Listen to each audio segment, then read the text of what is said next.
Hi, I'm Mike Doran. I'm a senior fellow at the Hudson Institute, and where I'm also the director of the Center for Peace and Security in the Middle East. And joining me today are two of the world's greatest experts on international shipping. Of course, we have Hudson's own Michael Roberts, and we have Campbell University's Salvatore Mercogliano. And let me actually, Sal, if I may, let me start with you. We've just had this tragedy here in the United States, the accident in Baltimore. And although we're talking in this episode about Red Sea shipping, I just wonder, are there any connections, cross currents between this tragedy in Baltimore and what we're going to talk about, Red Sea shipping?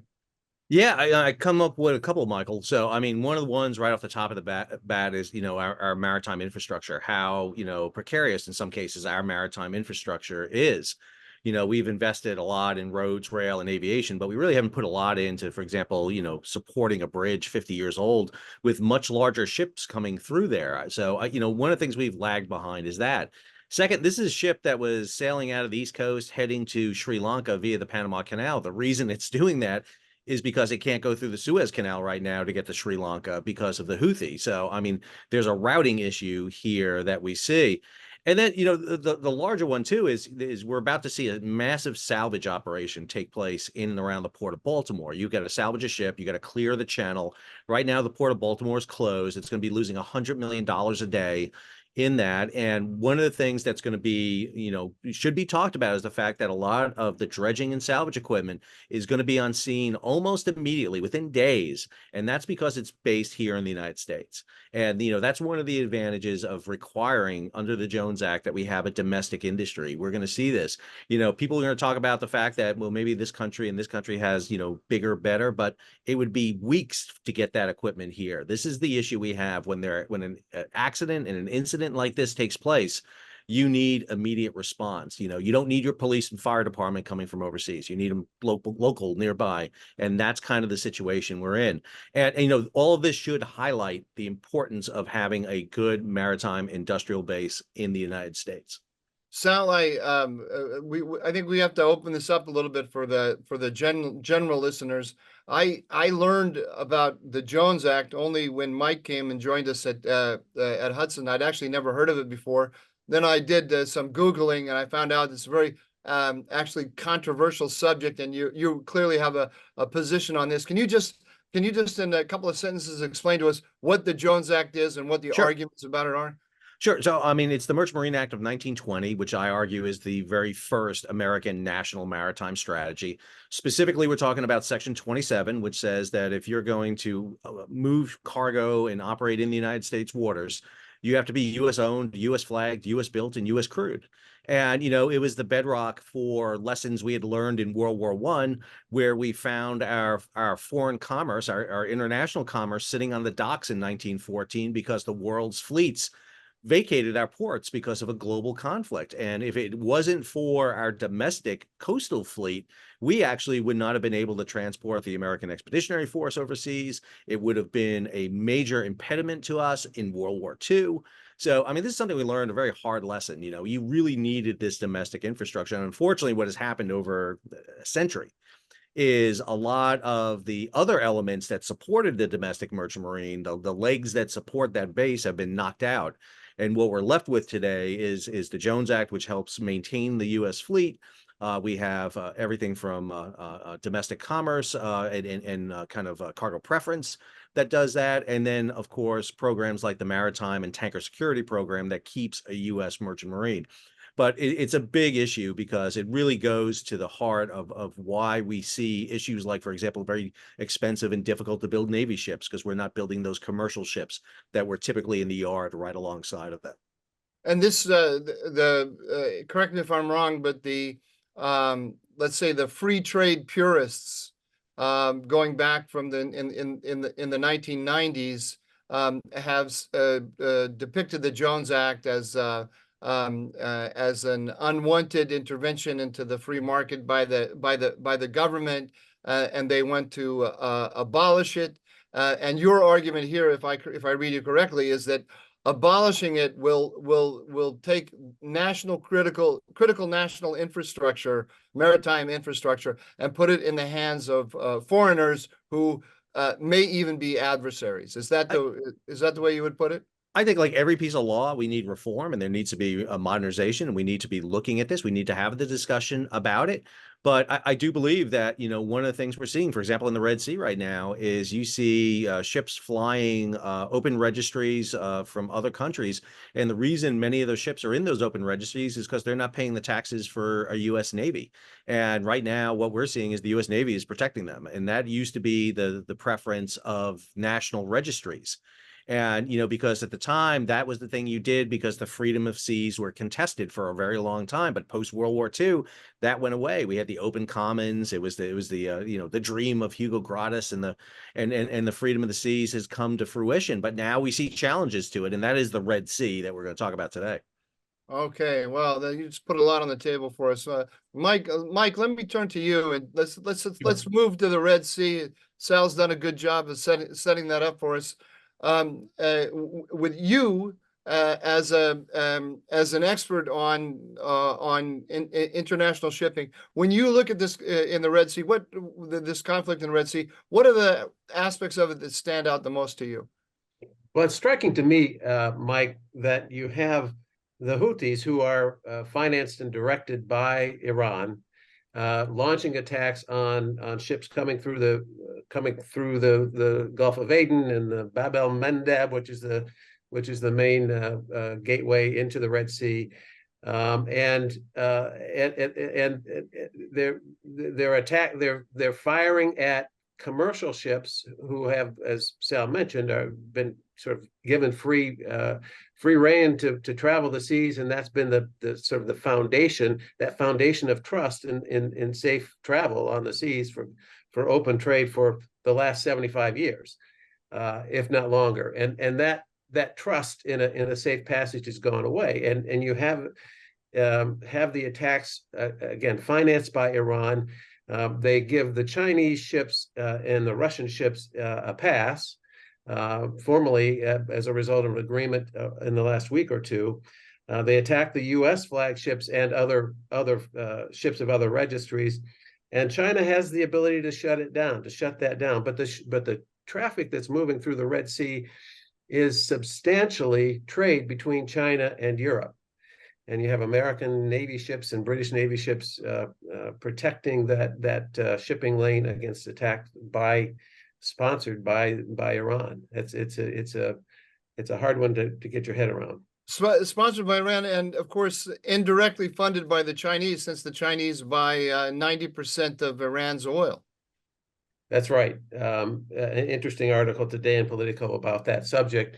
Yeah, a lot of Iran's funding comes from selling oil even though it's sanctioned under the U.S. law. China buys it, and as I say, China gets a pass in part because the U.S. Navy is protecting the ships from being against the Houthi attacks. So we have a system where the U.S. is protecting international shipping, that it really benefits the Chinese and the Europeans more than it does directly the Americans from Iranian drones and missiles that are financed by sales of oil to China. The Chinese are not helping us protect the global commons. We're protecting the global commons for them. Well, this is hard to get your head around. You can't make this up. No, but the question is how do we get our heads around it first, and then how do we get out of this bind? I'm going to come to you guys on this to solve these problems in a second, but let's go to Sal. Back to Sal, and as we're getting our heads around this, Sal, one of the things that I've had difficulty understanding is the impact on the global economy, the true impact on the global economy. I have read many different conflicting statements about how serious this problem is for the global economy and for the United States. And let's divide it into two and just say how worried, if you're the president of the United States, if you're sitting in the White House, Joe Biden, How worried do you need to be about this with respect to the economic impact? Well, I think when you talk about the economic impact, I mean, you start shifting ships 3,500 miles around Africa. You're paying, there's a cost differential there. You're paying for extra fuel, maybe about an extra $1 million in fuel. There are elongated transit rates and distances. You need more ships on it. So, if you look at the different sectors, it has a different impact. If you're talking about the container sector, where we get most of our manufactured and goods are shipped, fortunately, the container companies were in a pretty good position at this time. They had excess capacity, they had excess tonnage, and they were actually looking to try to get freight rates up. And so what we've seen is for them, it's been a very good benefit. They've actually been able to put more ships on it. A ship like the Dolly, for example, which is a lease ship to Maersk, is probably filling a role in, supporting this. Sorry, but can I stop you here just to make sure I understand what you're saying? Am I right in assuming when you say that the container industry was actually kind of benefited from this? Are we saying an industry that is dominated by the Chinese? Is that fair to say, or is that an exaggeration? They're a big player in it by many means. I mean, they have a large shipping firm that's one of the big 10, Costco, the Chinese overseas shipping company. But if you get into the underneath the container industry, who leases containers, who builds containers, crews on ships, China has a big role in this. And one of the things we're starting to see too is in the diversion around the Red Sea. But this actually goes even a little bit further with dark fleet operations in the transport of Russian, Venezuelan, and Iranian fuel. Is we're seeing a shift in insurance companies, for example, over to Chinese-based insurance companies starting to do this. So economically, what we're seeing here is container ships are absorbing this. There's going to be some inflationary cost, not a lot because it's not a major, increase in terms of transportation. The area I think is most important is in energy. I think energy is the one that's really the big one because there's a finite number of tankers in the world, and we're not building a lot of tankers. And when you start talking about refined products, liquefied natural gas, now that products aren't going through the Red Sea.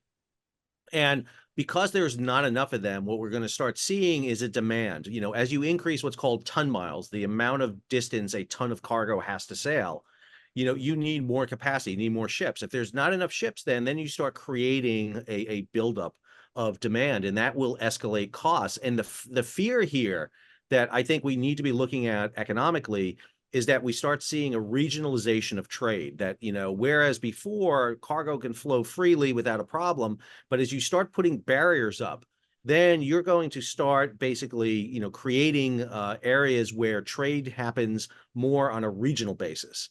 And that gives more power to these regional entities. And that's a fear right there. Is our LNG, for example, going to Asia, but it's not as much now because of issues with the Panama Canal, low waters. What's going on with Qatar and the export of its LNG? Can it get its LNG to Europe, for example? And if it can't, then it's got to go to Asia. And then our LNG goes to Europe. And you start changing the balance in global economic distribution of key resources. And I think that's a big issue we need to be watching a little bit more carefully. Because again, the thing with the Houthis is this is a very small player on the global stage, and yet they have had a huge return on investment by shooting a few missiles. Okay, sorry, go ahead. No, you're good. I heard you just say a couple of things that I found very intriguing. One was, and both of them, again, I'm going to take this to the China to the U.S. China balance. One is that you said that insurance is moving to Chinese companies. I worked in the White House from 2005 to 7, and that's when we started the sanctions policy against Iran. And one of the things that I was very interested to see was that the insurance industry played a big role in ensuring the effectiveness of the sanctions, because the risk as a result of the sanctions meant that a lot of insurers just wouldn't insure cargo. And so that really gave a bite to our sanctions. So what I hear you say when you're talking about A, regionalization, and B, insurance moving to China, that actually this is the net effect of this is further insulating China from the potential of American sanctions against it. If we were to go to say have a war over Taiwan, they would have their own sort of trading zone, trading block, and the full spectrum of financial services around that trading block, so that anything that we would do to them wouldn't have as much harm. Have I gone too far with your argument, or is that all reasonable? No. I mean, I think we're seeing that, the traditional power base of insurance based in Europe and New York and a few other countries is starting to change and everything. I'd be interested in Mike's view, because I think Mike, has a very unique perspective on this too. Mike, What he thinks. I'm over flattered. to you, Mike. Flattered, but I think China has made a conscious decision, dating certainly to President Xi's first year in office, in which he said we're going to become a maritime powerhouse. That was building already, before 2013, but he doubled down on that, and since then you see enormous investment by the Chinese government, directly and indirectly, in everything from shipbuilding to ship operations. The Chinese commercial fleet, combined with Hong Kong, is 20% of the global fleet of ships, and they have control over 20. They have an ownership interest, complete or partial control over marine terminals in 23 of the top 25 container ports worldwide.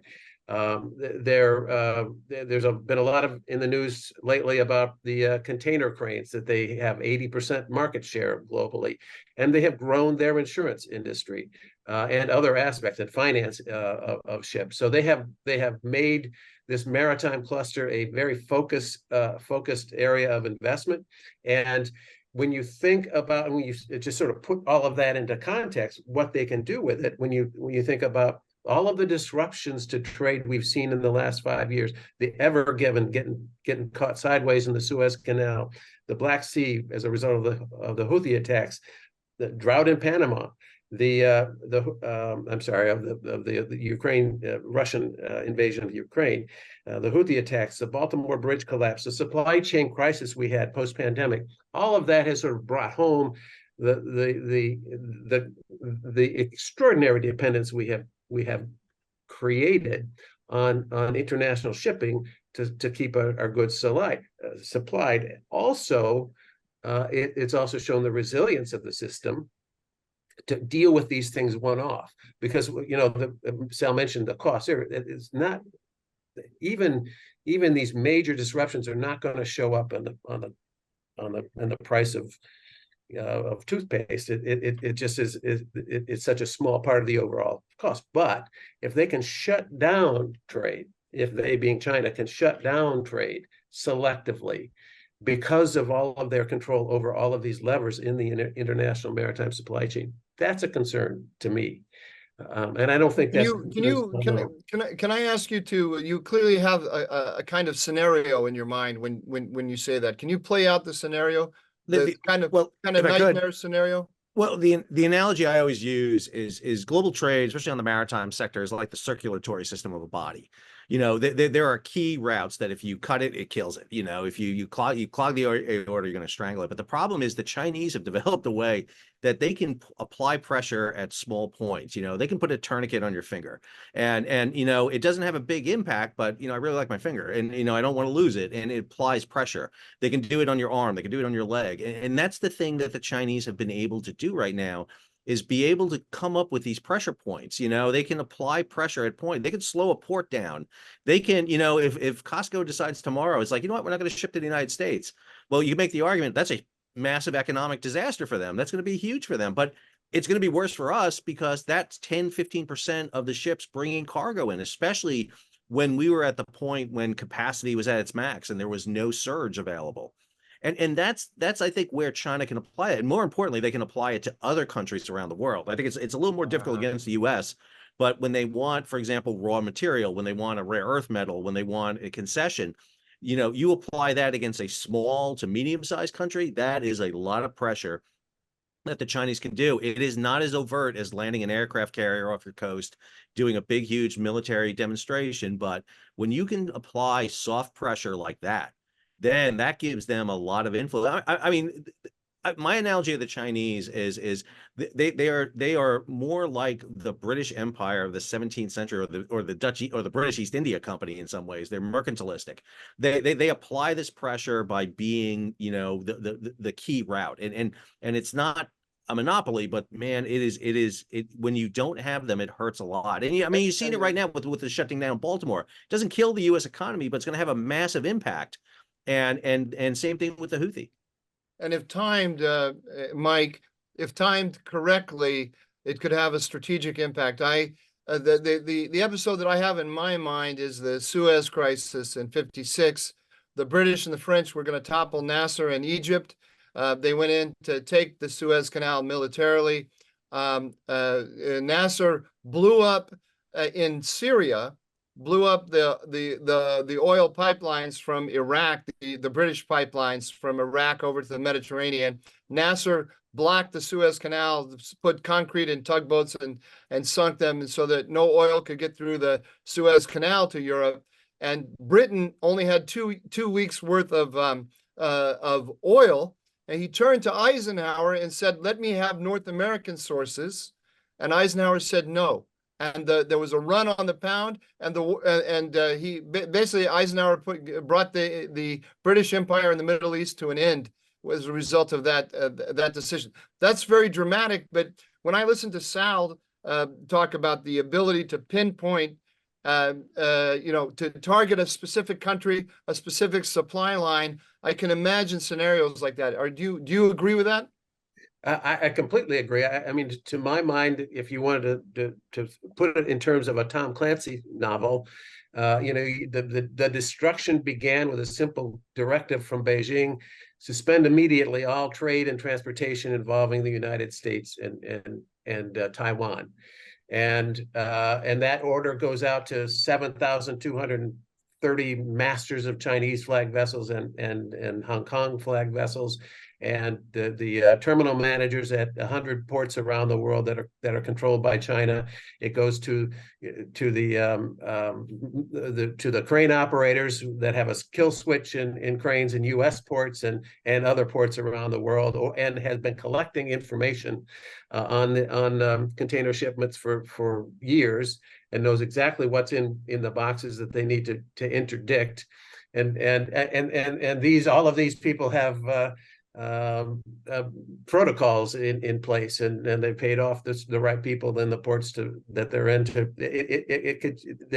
You can let your imagination run wild, and I realize that, but the power to do some real serious damage through supply chain weaponization is real, I think, and it's not in their interest to use it right now, as far as we can tell, and hopefully never will be. But it's there, and we need to figure out ways to mitigate those risks. Yeah, and I got to say, I think the Red Sea is the manifestation of that, because you see how, okay, this is an example of we're not going to cut, again, trade's still flowing. We got to remember that there's still ships coming through, maybe at a reduced capacity, maybe about 50%. Ships are going around, but it has an impact, and it has an impact on the world economy. People have to respond. The U.S. and the allies have to send resources. They have to expend weapons. It consumes material, and I think this is something that a nation like China watches, a nation like Iran watches very carefully, especially a small, medium-sized nation that can do this. And so the Red Sea really is the application. It really demonstrates the fragility of the global supply chain,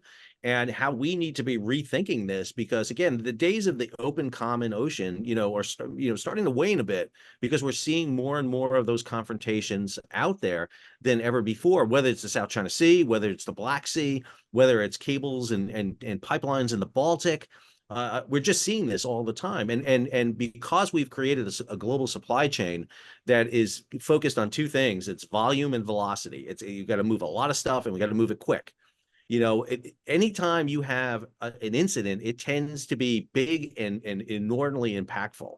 And we keep talking about black swan events. These black swan events happen. Well, shipping's had a flock of black swans around it for a couple of years right now, so we can't seem to get out from them. Yeah. But It also seems to me that that Mike, the world changed in our lifetime. And a lot of us haven't caught up to how it changed. I mean, we took for granted the fact that the United States dominated in all of these areas, that we were an industrial superpower, that we were that we supplied the world with goods. This is all shifted over to China.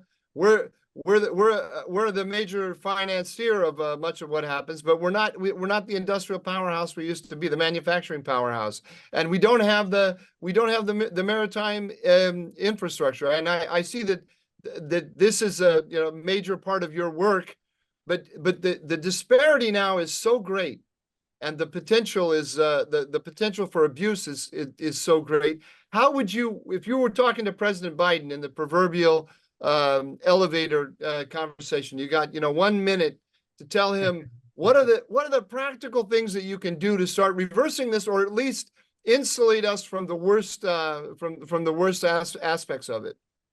Mike, that's a very good question, and I just want to offer one data point to your point about how much the world has changed. And that is, if you look at global shipping capacity as a measure of the amount of trade going on, from 1980 to 2000, shipping capacity went up 25%. From the Cold War ended, the GATT became WTO. China acceded to the WTO. We put the pedal to the metal on international trade in a huge way. And from 2000 to 2020, shipping capacity went up 300%. So from 25% for the 20 years preceding to 2000, 20 years after, to 300%. That just is an illustration of how much we just accelerated through with such great faith that the world would accept a Western-led this will bring convergence between the Chinese and American interests, and love and harmony, and we can't deny it's been fantastically successful in lifting living standards in China and other places around the world. Not been quite as great for the U.S. middle class, but that's a whole other long podcast discussion, I think. But having said that, what do we do now? And I think there's a few things that have been done. There's strategic finance office now in the Pentagon that is enabling investors to look at places around the world where we need to compete with China and in our investment, and so that's kind of getting started. We have the ability to buy marine terminals and make investments in marine terminals a little more effectively now. I think that's a good start. I believe that the U.S. flag fleet needs to grow. And I have a report out from last October that says we need to go from about 100 ships today to 250 ships as a bare minimum of U.S. flagships. To help respond to that, we need to take the current program, expand it, add a commercial shipbuilding component, do it in a competitive way, so that we optimize both the technology that's being deployed and value to taxpayers in doing it. It's just a way for us to start to get back into the game of international shipping. Sal, are you on board with Mike's agenda there? Do you have anything to add to it? Oh, no, I think Mike's exactly right. And I think actually in the Red Sea, we could have seen a good example of that. So, right now what you see in the Red Sea, Operation Prosperity Guardian, we have American destroyers and British destroyers providing gatekeeper. They're basically, lined up along the coast of Yemen trying to capture missiles. And, what we have been seeing is that some shipping companies have been going through the region. CMA, CGM have been able to get the French Navy to provide them direct escort, going through. They kind of ride along with them. So they're benefiting from the U.S. Navy and the British Navy, and they're able to get some shipping through. Secretary Del Toro, Secretary of Navy, actually wanted to do an operation where we reflag some ships into the U.S. registry and run them through the Red Sea, provide a direct escort. The U.S. Navy will peel off or commit a destroyer or two, and we will run escorts through. The problem is that wasn't done. It was decided not to. We were just going to open this up. And one of the big problems that are being executed in the Red Sea operation is the U.S. military kind of, has lost its attachment to the commercial sector in shipping, at least I would argue, over the years. One of the things that I talk about a lot is a bifurcation between the military and the commercial sector. And so that when the U.S. Navy talks about and the military talks about, well, we've shot down X amount of drones and missiles, and it sounds really good. All of that is great. It's fantastic. It makes a great video. It's fun to watch on a video. But the problem is, unless you're reducing the war risk, unless you're making this economical for shipping companies to go through, then ships are not going to go through. If you provide direct escort, if you're doing it so that, listen, we're going to provide escort, we're going to run these ships through, then maybe the companies can get a lower war risk insurance. Or if it's a U.S. flag ship, the nation can underwrite part of the war risk. We can be the facilitator of trade running through. I mean, we actually had an incident in the Red Sea where U.S. flag ships turned around and were actually, repulsed and did not go through. And I think that's not a great image to have. These are I'm actually, sorry to interrupt you, but do you have the details on that? I'm not familiar with that story. I've been following this pretty closely. Yeah, there were two Maersk Line ships. These are U.S. flag vessels that were coming through, Maersk Chesapeake, Maersk Denver, that were coming through, and the ships underwent an attack. They had a retreat. They were coming south from the Gulf of Aden into the Bab el Mandab, and the attack took place. They turned around, and the ships wound up not going through. There was actually a ship, and I don't want to talk about what ship it is, but a ship that was being chartered by the U.S. government to haul aviation equipment for Army units to Kuwait that was sitting in the Red Sea for a long period of time, and eventually it had to go around Africa to get there. So I mean, these are examples. I mean, this is a problem. When you're allowing the Houthi to basically force not just global shipping but U.S. flag shipping. I mean, this is lessons that are being watched not by us, unfortunately, but they're being watched by other powers and other nations. And if the Houthi can do this again, one part in a three-way civil war, not even the government of a country, and Iranians can support them and get this, then what else can the Iranians support and help in interdiction? Can they maybe get a country off of South Africa right now that could start interdicting ships, maybe going through the Mozambique Channel or off the Straits of Gibraltar or in Indonesia somewhere? This is the danger we start seeing. And I think the lesson of the Red Sea is not being fully embraced by the military. I think the Navy has this as a very low priority mission, even though we have a lot of assets involved in it. It's not a mission, even though it's a historical mission. It's literally the creation of the U.S. Navy was basically to fight pirates, which Right. the Houthi are. We're not looking at that because the focus should be on global The trade. fight was to fight Middle Eastern pirates as well. Yeah, Right. there was North African Barbary pirates are the best class example. 6 Frigates, best book on it. Ian Toll's book. Heartily recommend it. Mike, do you have anything to add to that? I don't remember in my lifetime seeing supply chains weaponized in this way. Have I just not been paying attention, or is this truly unprecedented? I think it's unprecedented, really, in our lifetime. The incidents all sort of have a feel of a bit of a dress rehearsal to my mind. It is that concerning to me. Now, again, you can let your imagination run wild, and you certainly hope that's not the case. But the power is there to weaponize these things intentionally, and the Panama Canal drought is not a man-made event. Black Sea is a result of the Russian invasion of Ukraine, but the Houthi is a direct assault on international shipping, and that takes it to a whole different level, in my opinion. Yeah.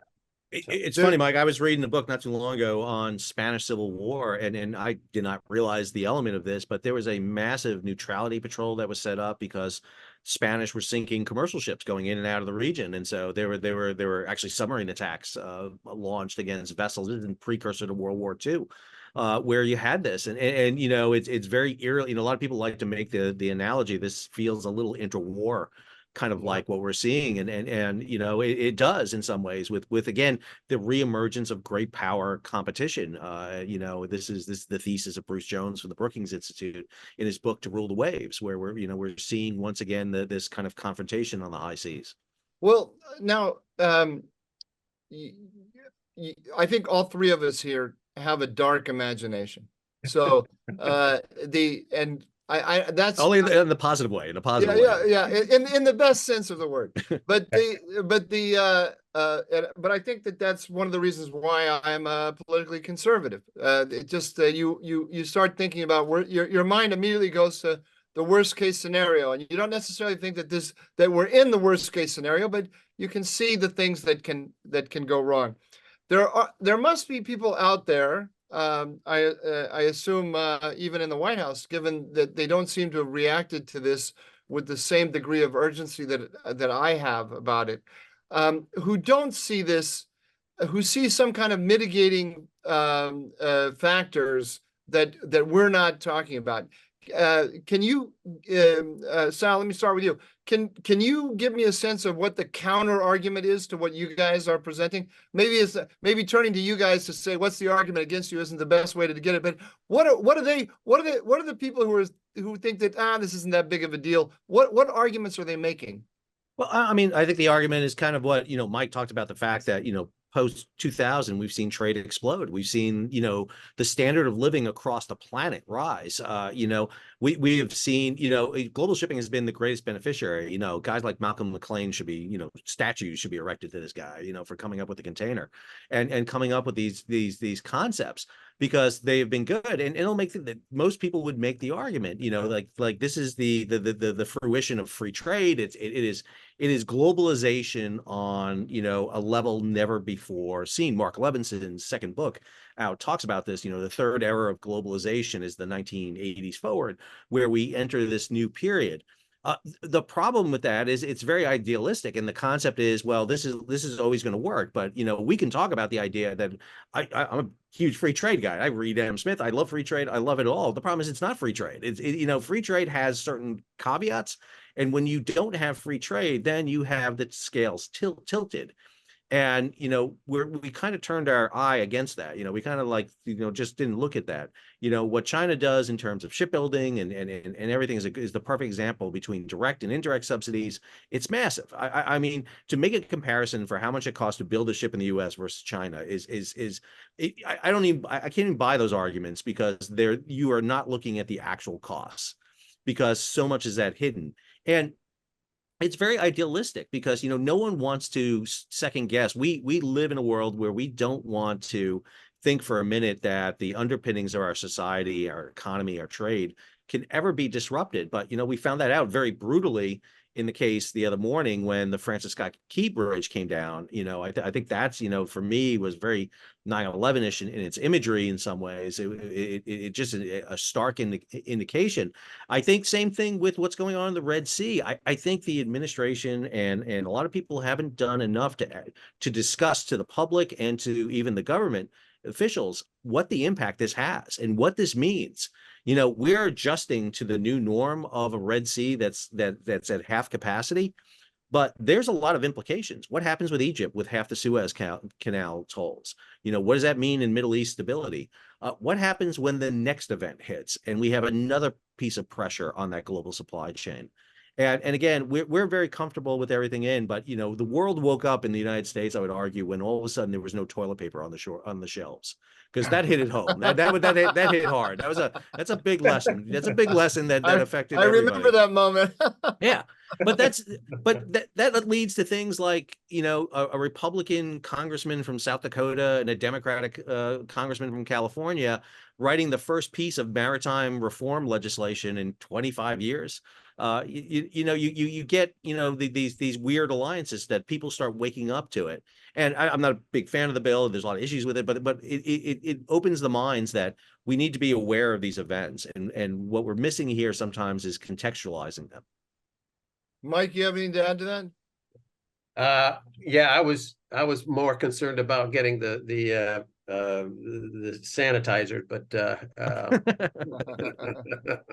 but no, I think I would just say, in terms of it's more up your alley, Mike, in terms of the international relations and security decisions that this administration is making, and I think, concerns about escalation and all of there's a lot to it. I think this administration is pretty well tuned into the need to do something about both our shipbuilding industrial base and our U.S. flag international fleet. But there's 100 other priorities, and I think figuring out what to do is a huge challenge, because there's so many ideas out there, and you need to sort through them and come up with the right answer. But I hope that it becomes a nonpartisan. I think it is a nonpartisan, Sal, as you mentioned. We have people on both sides of the aisle understanding that the assumptions we made when we set our maritime policies in the 1990s, which were a continuation of pretty much what we were doing since World War II, but sort of put it in writing and set it down forever. Those assumptions were wrong, and they've left us in a deep hole, and we've got to figure out how to get out of it. And I do hope that leadership from industry, from labor, from both political parties in the administration can really pay attention and start to move the needle back to where it needs to be. Well, we took this discussion immediately. I thought we were going to spend more time. I took the discussion immediately to China, and I think that's probably where it should be. Let me just, as a final question here, let me just ask you, Mike, you said that this has a kind of trial run quality to it. If the Chinese weren't planning with the Iranians and the Houthis for this to happen, my takeaway is that they don't see anything in this that is troubling to them, and they see only a strategic opportunity. The article you mentioned in Politico this morning, we're filming this on the morning of March 28th, and Matthew Karnichnig, one of my favorite reporters, by the way. I think he's a great reporter, and it's a very interesting article in Politico on the Chinese connection to the Red Sea. He's arguing in there that this is backfiring on the Chinese, and they're going to see a lot of negative aspects of this, and perhaps then use their influence in Tehran and on the Houthis to stop this.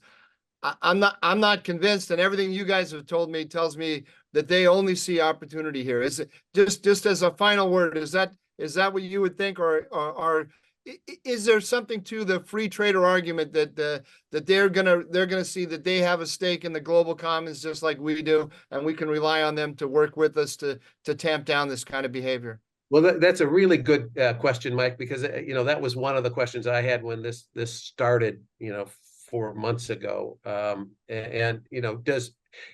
How far is China willing to allow attacks on free trade through the maritime supply chain? How far are they willing to allow those attacks to move forward?